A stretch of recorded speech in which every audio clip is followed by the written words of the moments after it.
welcome to the Super Compliance Bowl. My name is Joe Marchi, and I am joined today by Kevin Prohaska and Jill Keegan. Jill's our Director of Compliance in the Office of Compliance Services. Kevin is an Associate Director of Compliance, and that is what I am as well. I'm your host for today's event. We're going to get you prepared for the big game, the big event, the whole year with all the compliance knowledge that you need. It's very exciting stuff. So we'll start out with Jill. Tell us a little bit about why we have compliance. Well, the Office of Compliance Services is here to help facilitate and educate on NCAA rules, Pac-12 rules, as well as university rules and policies. We educate our coaches, staff members, student athletes, and also our boosters regarding these rules, and we also monitor these rules and regulations to make sure everyone is staying compliant. We also conduct investigations of potential violations, and then if there is a violation, we file that with the NCAA and the Pac-12 Conference. Kevin, Joe, and I provide interpretations to student athletes and staff members to help navigate this complex set of rules. We are here to help maintain your eligibility. Feel free to come see us in our new office on the 4th floor of the Champions Center. Come by and visit us anytime. Thanks, Jill. Awesome information. Let's take a step out right now to our sideline extraordinaire, Jocelyn Hayes, who has Molly Rouser from the lacrosse team, and see what's happening there. Jocelyn? Thanks, Joe. I'm out here with Molly Rouser from the lacrosse team. Now, Molly, there's a lot of accusations floating around the lacrosse team saying you guys participated in sports wagering. Can you shed some light on that? You know, I just want to squash any of the rumors right away. We did not participate in sports wagering, and we know that you can't bet on any NCAA-sponsored sport at any level. Very good. Yeah, there's a lot of media going on saying that the lacrosse team received payments upwards of thousands of dollars from participating in a fantasy league that had registration fees and grand prizes. This is just so ridiculous. You know, we know that risk plus reward equals violation, and we would not participate in this because we know that we could lose our eligibility. And you know what they say, hashtag DBOI. Very good. How could we forget? Don't bet on it. Of course. So you're officially squashing these rumors, denying them. Oh, totally. I'm 100% confident in this. We did not participate in sports wagering. Fabulous. Thank you so much for joining us, Molly. Back to you in the studio. Thanks, Joss. So it sounds like these allegations were in fact false, and the lacrosse team doesn't have any wrongdoing. Kevin, what do you think? It really does sound like the lacrosse team knows the rules. Anytime you have risk plus reward, that is a violation. And remember, you could risk your eligibility by gambling. As always, don't bet on it. Hashtag DBOI indeed. I'm hearing that we now have an opportunity to take a live look into the locker room. Let's head down there now. I don't know why you hit me there. Okay. What's up, guys? Oh, hey, how's it going, Jay? What's up, man? Oh. Heard you guys been working at Safeway. Oh yeah, we got people coming in and out every day. You know, summertime, so making a lot of money. You check it up with compliance? Definitely did, man. You know, I filled a form out online, so I wouldn't get in trouble by the NCAA. So I'm pretty set. So they made sure you getting the going rate for the job you're doing? Yeah, but my buddy Eddie over here hasn't even said nothing. What's up, man? What? Yeah. Can you do it on the phone? Yeah, man. Fill it up right now. Okay, Come on, right, now. okay. We're gonna get in trouble. You don't have to yell. Those guys really know their stuff about employment, and it couldn't be easier to fill out a form online. So great job, guys. Let's send it out to Kelsey English out at the fan zone and see what she has discovered. Welcome to the Fan Zone. We're here with some of our best tailgaters from CU. They're getting ready for our Super Compliance Bowl. We have Julia here with us today. Thanks for having me. Yeah, so you're a big fan of compliance, who wouldn't be, as well as our CU student athletes. Have you always been this way? Not always. Like any supporter, I've needed help and guidance along the way, and CU's compliance department has been there to help me. I just learned that boosters and donors can provide meals for students at their home, however they can't take them to a restaurant. There's an awesome online form that you can fill out to ensure that you're permissible for compliance. That is some high-level stuff there, guys. Well, all right, what else have you learned? Well, in addition to hosting student athletes at their homes, boosters and donors can provide transportation to the meals, but they can't provide it any other time. This would constitute an extra benefit. I didn't know that. That's great. All right. Well, thank you so much, Julia. Thanks for having me. Yeah. All right. We'll have you get back to your tailgate. All right. And we're back to you at the studio. Great stuff from out in the tailgating area. Jill, anything to add? Yeah, Our boosters and donors here at CU are great. They like to learn about the rules to ensure we maintain your eligibility while you're here at CU. Student athletes should always remember to check in with compliance if a booster or donor is wanting to provide you with something to make sure we don't harm your eligibility. Awesome. That's exactly why we're here. Let's go ahead and send it out to the booth to our announcers, Heather and Tori, and see what they have for us. Thanks, compliance team. We're super excited about this year's Super Compliance Bowl. I'm Heather. This is Tori, and we're here to talk about CARA. We're going to break down Tori Miller's keys to success. Tori Miller's keys to success are 20, 8, 4, 2, and 1. So 20 must be the number of hours per week you are allowed to participate in your sport. 4 is the number of hours per day you are allowed to practice, and 1 is the number of days you get off. That's right, and 8 is the number of hours allowed per week a coach is allowed with you, while 2 is the number of off days allowed per week as well during the off season. So countable activities must be games, practices, conditioning, or anything required by your coaches where you could be punished or rewarded. And non-countable activities include student hosting, eating meals, and also anything in the training room. Let's not forget about voluntary activities, Tori. Voluntary activities include free throw shooting, studying the playbook. If you want to buy a dog, that would be kind of dope. That's a voluntary activity. I'd do it. So anything you want to do just on your own, as long as it's not required by your coaches. That's all it is. That's all it's ever been.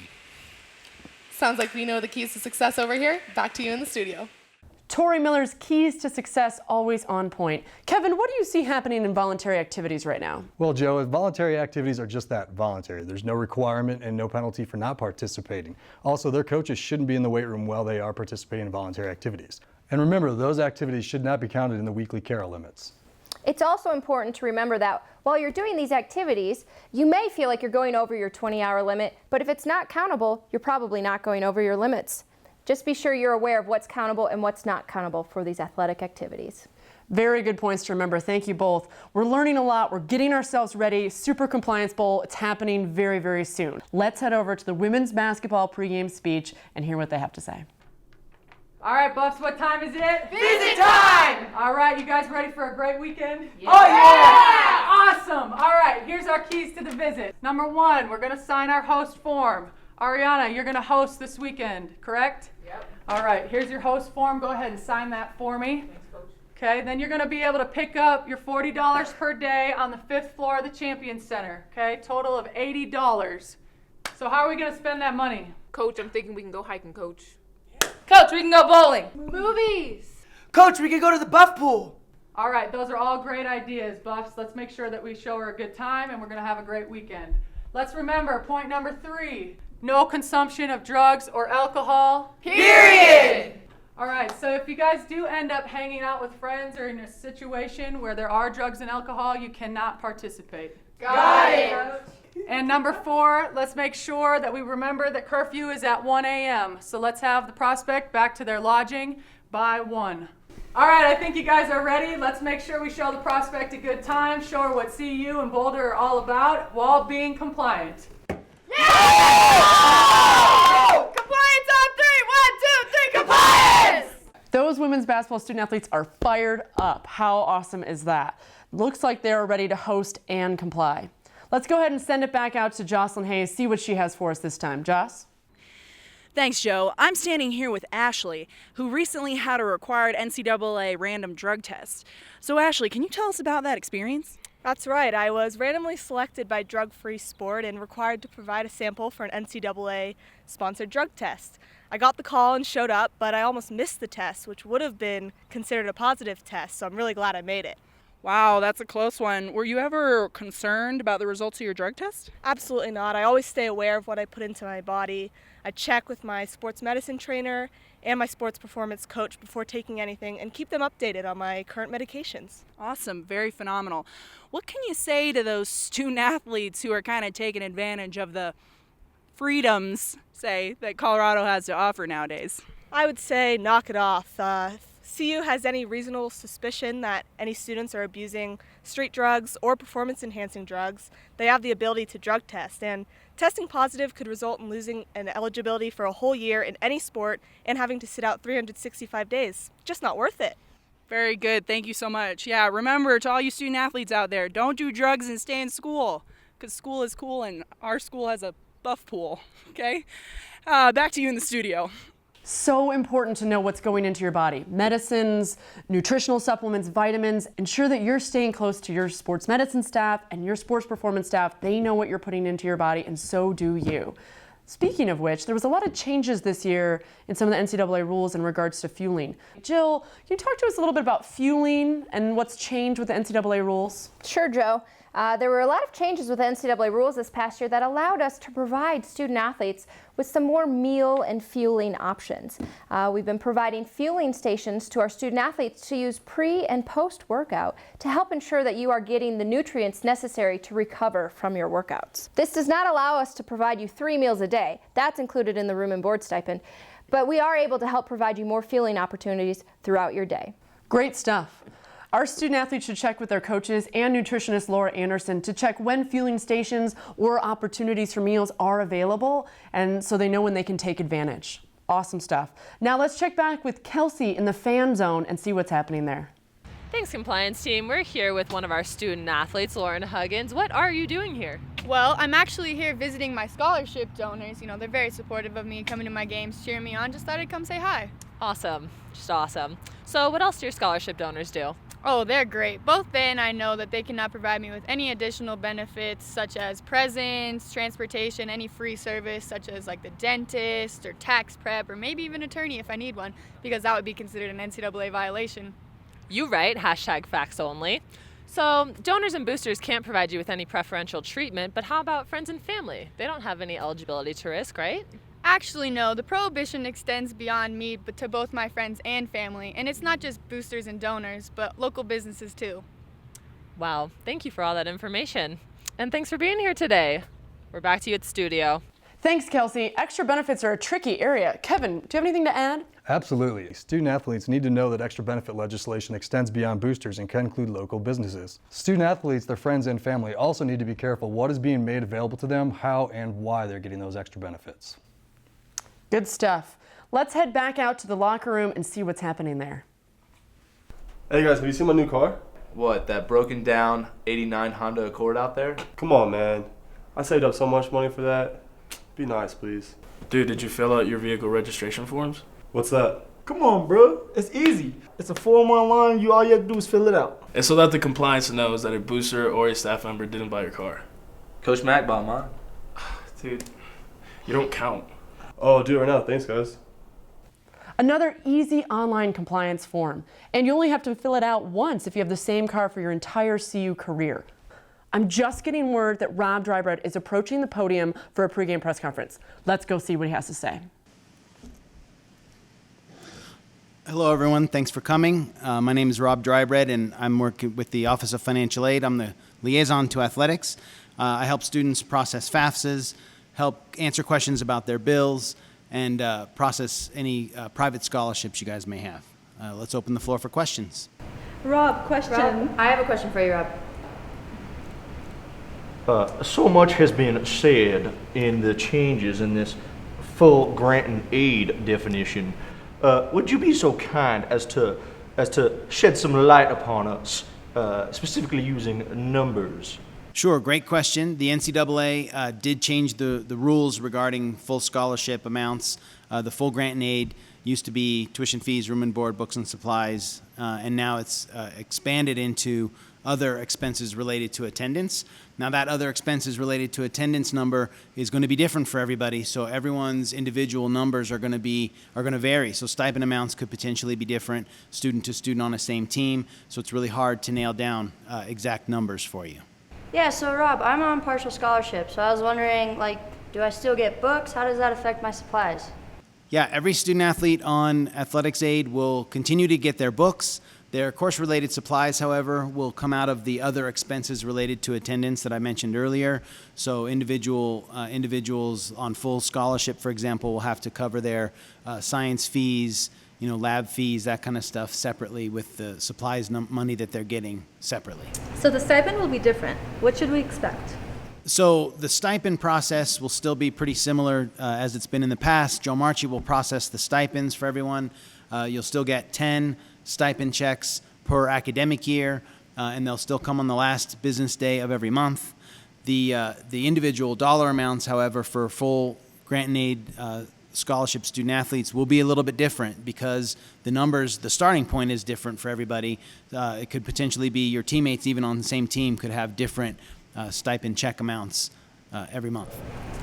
Over the summer, I worked at camp and signed for direct deposit. Am I good? Good question. And actually, you could potentially have 3 direct deposits that you'll need to be set up. The first is for any kind of payroll that you have, so a camp paycheck would go into a direct deposit account. You can also have a direct deposit account that's signed up with Joe Marchi for your monthly stipend amounts from your scholarship. And then the third direct deposit should be signed up with the Bursar's office so that if you are getting a refund from financial aid, from a student loan or a Pell Grant, something like that, that refund has somewhere to go. So 3 separate direct deposit accounts is more appropriate for what you should have. So I've heard about this FAFSA. Sounds like a real homie. I was wondering how it works. What can you tell me about it? Yeah, the FAFSA is the free application for federal student aid. It's available to all of our domestic student athletes to fill out. It's the application that you'll fill out to see if you're eligible for a Pell Grant or any student loans. I'm happy to help you. I'm over in my office in Region Administrative Center. It'll take us 10 or 15 minutes, and it'll include some information from your folks, but come by and see me if you have questions. Yo, Rob, so I got hooked up with an outside scholarship. What do I do about it? Anytime you receive an outside scholarship from an outside source, you need to let me know. Let me know right away. I need to make sure that that money is going to be permissible for you to keep from the NCAA guidelines. Just a follow-up. Speaking of them bills in regards to mines, I owe around $50,000. Now, what am I supposed to do about that right there? I do apply the athletic financial aid to the bills, so if you have questions about your accounts, definitely either come by and see me or send me an email. I'm in, again, Region Administrative Center, and I'm available just on a drop-in basis, but I'm happy to help. Well, that was a lot of information, but super helpful. Jill, I noticed that Rob managed to dodge any SAF-related questions. Do you have anything to add? Sure. With the new definition of a full grant and aid, some things that have been provided through SAF may not be provided because it's already in your scholarship. For instance, travel. That's part of a new cost of attendance full grant and aid scholarship, and we can't provide that through Student Assistance Fund anymore. We still have the same approval process and form for you to complete, so please come see me on the 4th floor of the Champion Center to fill out that paperwork. Thanks for that, Jill. Student athletes should also remember to update their direct deposit information with me up on the 4th floor of the Champion Center. And you need to keep that information as up to date as possible. So if something changes with your bank, you got to come update that with me. That's to ensure that you get your stipend on time. Speaking of stipends, they come 5 times in the fall and 5 times in the spring. And because of these changes in the rules, we're going to see a lot more student athletes with the possibility of receiving these stipends. So pay attention, look at the emails we send you. We'll be in communication. If we need something from you, we want to make sure that you get it on time. And let's head over to the booth for our announcers, Tori and Heather. Take it away. Thanks again from the studio. We're back here with Tori Miller to talk about some eligibility. Yes, we are. And as much as I love numbers, I'm going to name off a few for you. 6, 12, 18, 24, 40, 60, and 80. All right, so 6 must be the number of credits you pass each term, 18 from the fall and spring, so 24 must be the credits you pass per year. What's 12, Tori? 12 is the number of credits you need to be a full-time enrolled student at CU. That means 40, 60, and 80 are the number of credits you have passed by your sophomore, junior, and senior year. Absolutely, and don't forget about that 2.0 GPA we must maintain as student athletes. You are absolutely correct about that. Thank you for tuning in. Be aware of your eligibility, and if you have any questions, please see your academic coordinator in the Herbst Academic Center. Back to you in the studio, Joe. Great message there. Always know where you stand with academics. Check with the Herbst Academic Center, your campus advisor, and you know where you stand so that you're comfortable with your eligibility. We want you to be in communication and know where you are. Kevin, let's change gears for a second and talk a little bit about promotional activities. What can you tell us? Sure, Joe. Promotional activities occur when a CU student athlete goes out in the community to represent CU. This could be through leadership or working with charities such as March of Dimes or Read with the Buffs. Remember, these promotional activities must be approved by Rachel Ripken in marketing first and then myself in compliance. And as always, you cannot miss class to participate in a promotional activity. Awesome. Thanks, Kevin. It's almost time for the big game. So let's head on out to Joss for one last sideline report. Thank you so much. I'm here with the one and only Ethan Gonzalez. Ethan, thank you so much for joining us today. Oh yeah, my pleasure. So Ethan, we hear you got a big track meet coming up. Could you tell us a little more about that? Yeah, absolutely. I've qualified to participate in the national meet, and so I'll be running outside of CU. It's an awesome opportunity, but to make sure everything's okay, I filled out super easy online outside participation form just to help the compliance determine if the meet's okay and to figure out where the expenses are coming from. Nice. And where are those expenses coming from? Your scholarship donor? Oh, no, actually, boosters or booster groups cannot pay for outside participation expenses, so I'll be covering it along with my parents. Nice. Okay, good to know. So, are you going to be wearing your CU uniform, rep your school colors? Snazzy as the uniforms are, we're actually not allowed to wear current uniforms or current apparel. We're only allowed to represent ourselves or predetermined organizations like Olympic teams or Pan American teams. Wow, I guess I'll have to cut you. Let everybody know you still bleed black and gold, am I right? All right, well, thank you so much for joining us, and good luck at your meet. Yeah, thank you so much. All right, throwing it back to you in the studio. Gotta love those online forms, so easy. If you ever have any questions about competing outside of CU, please come see us. We'd love to answer your questions. More often than not, we can make that happen, find some way to get that done for you. So let's go ahead and go one last time back to the locker room and see what's happening there.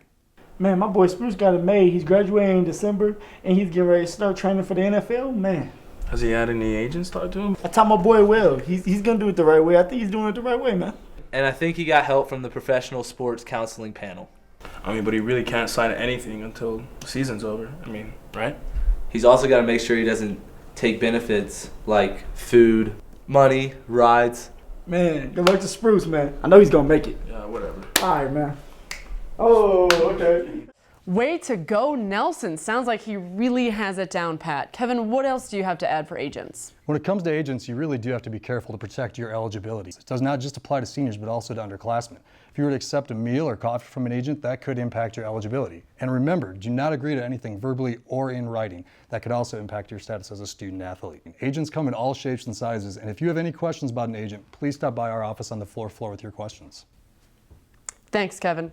Jill, do you have any last comments for our student athletes as the clock is ticking closer to game time? Yeah, we just want our student athletes to feel comfortable with the compliance staff and know that you can come and ask us a question anytime. Remember, not knowing is not an excuse when it comes to NCAA rules, so be sure to ask before you act. Thanks, Jill and Kevin, for joining us today. That wraps up our Super Compliance Bowl preview show. You are armed with the knowledge. You're ready to start complying. We believe in you. We're here for you if you have any questions. Thanks so much for joining us, and go Buffs.